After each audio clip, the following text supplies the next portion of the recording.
So we're going to try the green tip, the M855 against the Mill 46-100 plate.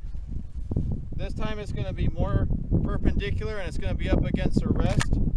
So we'll see if that'll give it the look it needs to get through.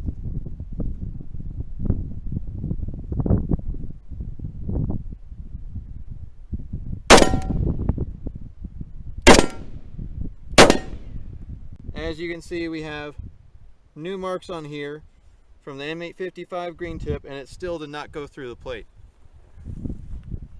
So we're going to try one more time, just a teeny bit closer, and then just call it quits. So we're going to give the M855 green tip one last chance. I'm not going to get any closer than this.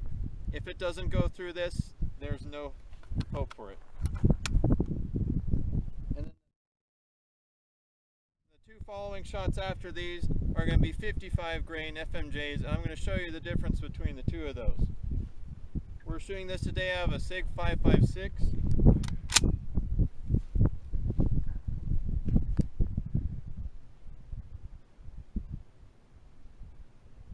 Oh,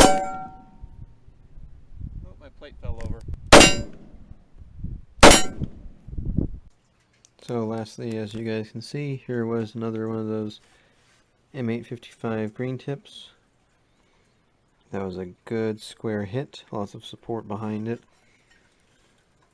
This one, I don't know what the heck happened, but it left a nice crater. Must have flopped somehow.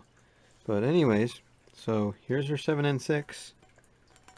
Big old chunks taken out of this thing from Mr. 7N6, and then here's the closest we've got to that.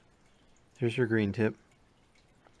Here's just a 55 grain going about 2900, and 7N6 to the left of it. But yeah, so there you have it, guys. Yeah, M855 is not as fantastic and as glorious as some people might make it out to be.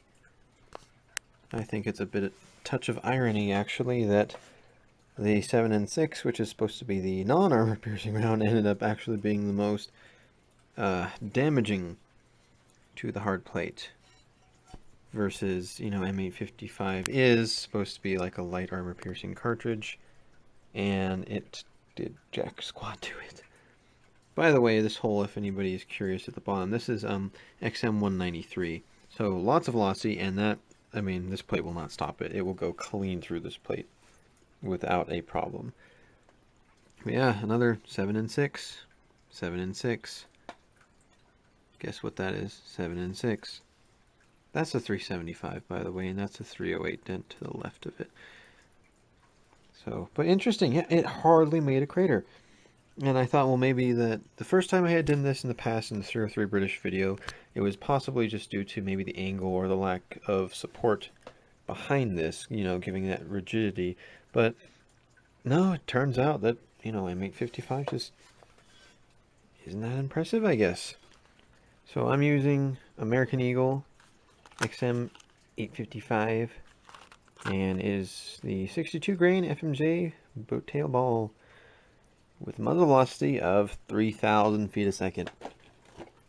I don't know. That raises some eyebrows, only because my 7N6 just barely clocked in at around 3K. I mean, just barely reached the 3K mark, and it was able to punch holes in this. Versus, you know, a 60 grain projectile out of a 556 going the same speed, if not a little faster, only did this. And I think that just has a lot to do with the construction of the bullet.